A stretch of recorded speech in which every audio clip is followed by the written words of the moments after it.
আজকে আমাদের সকালবেলা ব্রেকফাস্টে হবে ডিম টোস্ট।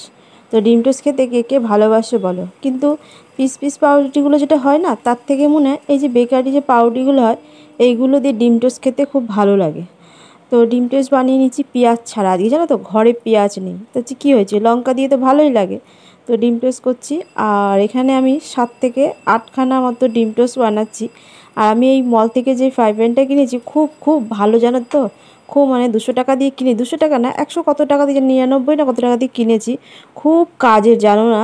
মানে মাছ ভাজতে, ডিম টোস্ট করতে, ডিম ভাজতে, এমন কিছু নেই, চটজলদি খুব সুন্দর ছোট্ট একটা প্যান, এত কাজে লাগে আমার।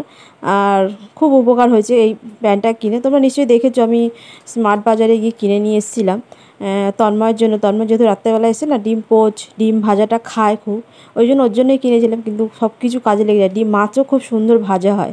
তো কার কার বাড়িতে কী কী ডিম, মানে কার কার বাড়িতে কী ব্রেকফাস্ট হয়েছে জানিও।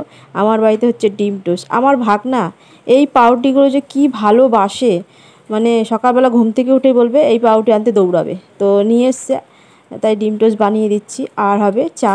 চা আমাদের খাওয়া হয়ে গেছে, আজকে সকাল সকাল চা খাওয়া হয়ে গেছে। আর পরে ডিম, মানে পাউরুটি আর ডিম নিয়ে এসছে ডাবুদা গিয়ে, তারপরে ডিম টোস্ট বানাচ্ছি আর কি। আর সস দিয়ে খেতে ভালো লাগে না শুধু খেতে ভালো লাগে বলো।